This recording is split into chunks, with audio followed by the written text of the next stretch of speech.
Assalamualaikum warahmatullahi wabarakatuh. Alhamdulillahi rabbil alamin.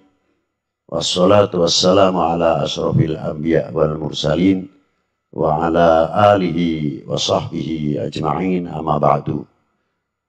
Amanat yang di pundak saya terutama kelihatannya menjadi rais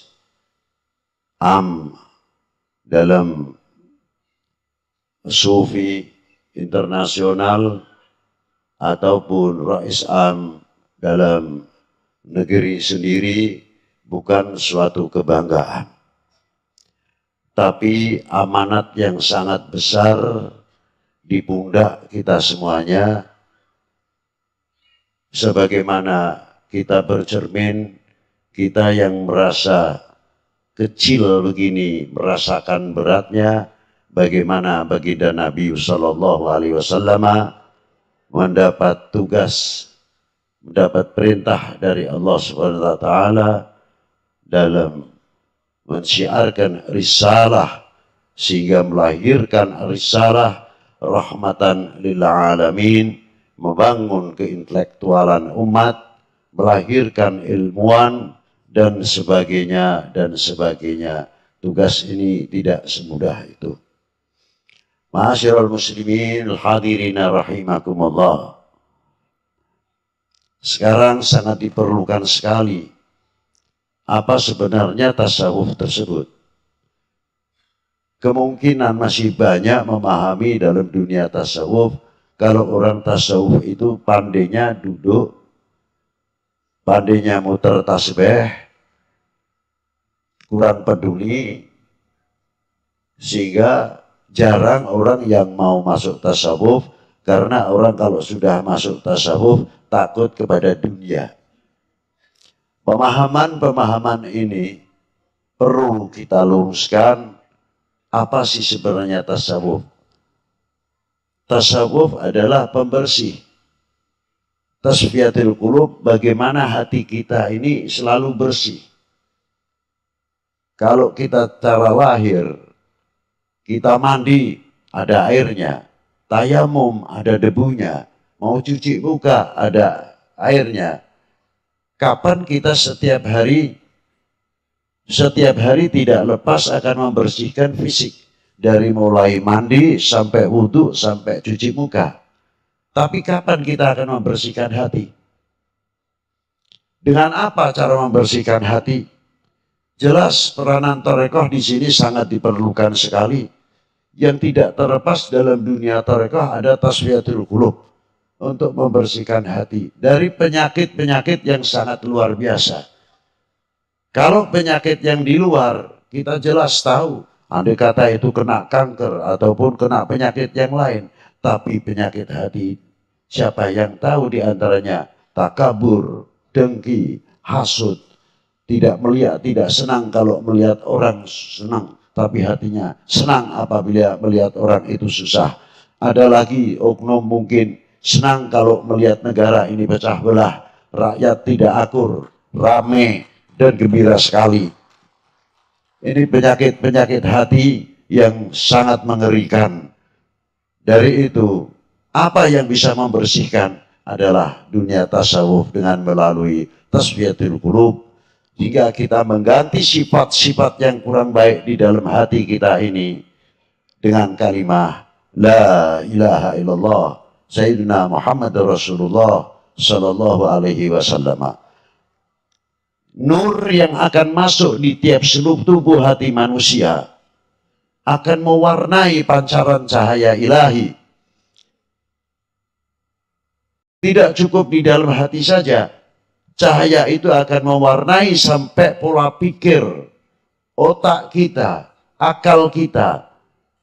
Tidak akan pernah memikirkan bagaimana keuntungan saya dan lain sebagainya. Tapi akan memikirkan bagaimana peranan umat ini, bagaimana kesejahteraan umat ini dari melalui dunia ekonomi, melalui dunia pertanian, melahirkan satu pendidikan, dan akan terpancarlah melahirkan intelektual, doktoral. Kita sangat memerlukan sekali. Dunia tasawuf bisa melahirkan putra-putri kita di mana saja negara. Doktor ahli bedah, ahli pertanian, ahli ekonomi. Sudah bukan waktunya lagi kita berbicara khilafiyah. Kita tertinggal karena masalah-masalah itu. Apalagi sebentar lagi khususnya untuk negeri kita di Indonesia. Qarib minal intikhab. Sebentar lagi kita akan menghadapi 24 pemilihan umum. Mampukah ulama-ulama kita khususnya ulama tasawuf menjadi pemersatu umat, pemersatu bangsa ini, menumbuhkan cintanya kepada bangsa dan tanah airnya, sehingga mencerminkan cahaya-cahaya ilahi yang terwarnai dan mewarnai di dalam hati kita menjadi suri, tauladan, contoh yang baik. Inilah orang ahli tarekah, inilah ahli tasawuf yang bisa mewarnai bagaimana pembangunan umat, pembangunan bangsa, sehingga ketahanan nasional di setiap negara di dunia ini disponsori oleh tokoh-tokoh ahli tasawuf.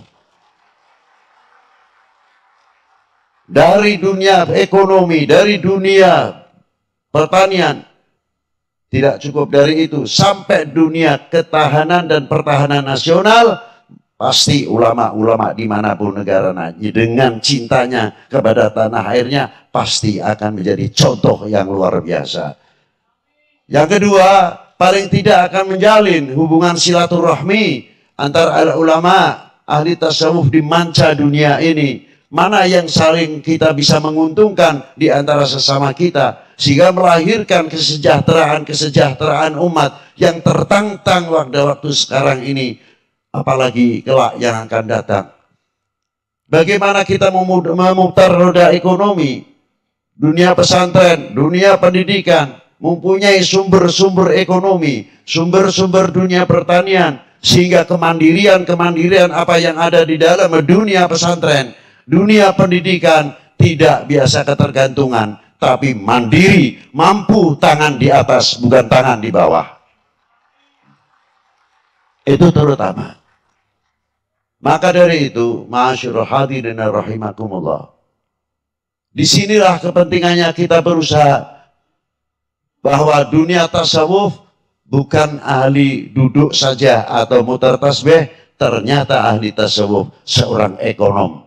Ahli tasawuf seorang petani, ahli tasawuf seorang pecinta tanah airnya yang luar biasa, yang selalu menjadi pemuka paling terdepan untuk mempersatukan umat dan mempersatukan bangsa ini di dalam dunia, sehingga menjadi cermin untuk seluruh dunia. Inilah ahli tasawuf, pemersatu umat, pemersatu bangsa. Itu harapan kami selaku Rais Am. Terakhir, kami hanya dengan harapan doa.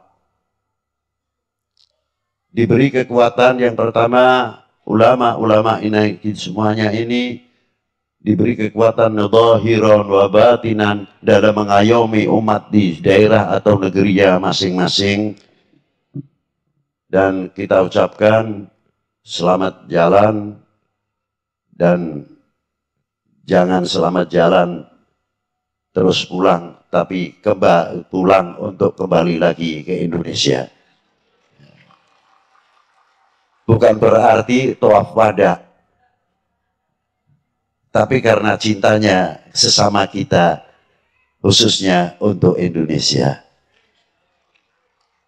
Yang kedua, khususnya untuk para sesepuh, para alim ulama, khususnya untuk doakan negeri kami tercinta Indonesia ini diberi lindungan oleh Allah Ta'ala, ketentraman, jauhkan dari segala bentuk perpecahan.